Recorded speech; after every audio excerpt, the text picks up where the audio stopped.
دوستو آج کی اردو ڈکشنری کے لیے جن الفاظ کو منتخب کیا ہے وہ ہیں بزم، عزم اور رزم۔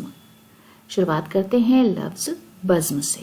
بزم کا مطلب ہے محفل، مجلس، دربار، کسی تقریب میں بہت سے آدمیوں کا اجتماع۔ سبھا یا گوشٹھی اسے ہندی میں کہتے ہیں، انگلش میں assembly, party, gathering, get together, company, entertainment, feast اور بینکویٹ جیسے الفاظ استعمال کیے جاتے ہیں۔ مثال کے لیے جملہ ہے، اتنی بڑی بزم کا انتظام کرنا یقیناً مشکل کام رہا ہوگا، یعنی اتنی بڑی پارٹی آرگنائز کرنا، اتنی بڑی محفل کو دعوت دینا۔ داغ دہلوی کا شعر ہے، شب وصال ہے گل کر دو ان چراغوں کو، خوشی کی بزم میں کیا کام جلنے والوں کا۔ اس کے بعد لفظ عزم، عزم عین کے ساتھ لکھا جاتا ہے۔ اس کا مطلب ہے ارادہ، قصد اور نیت، ہندی میں جسے ہم سنکلپ، پرتیبدھتا اور دڑھ نشچے کہتے ہیں۔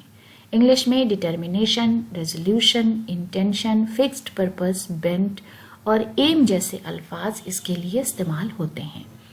مثال کے لیے جملہ ہے، انسان کو اپنا عزم ہمیشہ بلند رکھنا چاہیے۔ تو یہاں پر عزم کا مطلب پرپس ہے، سیلف اسٹیم ہے۔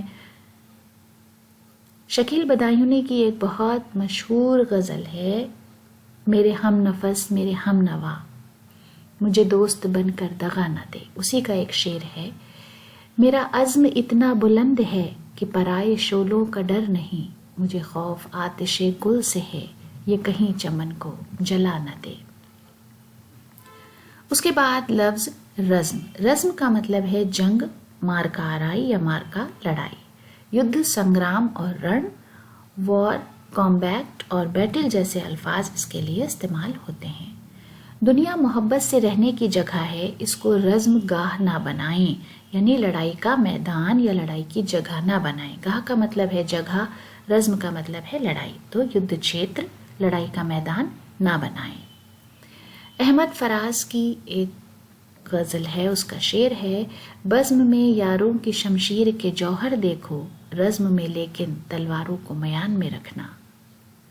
تو دوستو اسی خوبصورت شعر کے ساتھ آج کا ویڈیو ختم کرتے ہیں۔ اگلے ویڈیو میں آپ سے پھر ملاقات ہوگی۔ بہت بہت شکریہ۔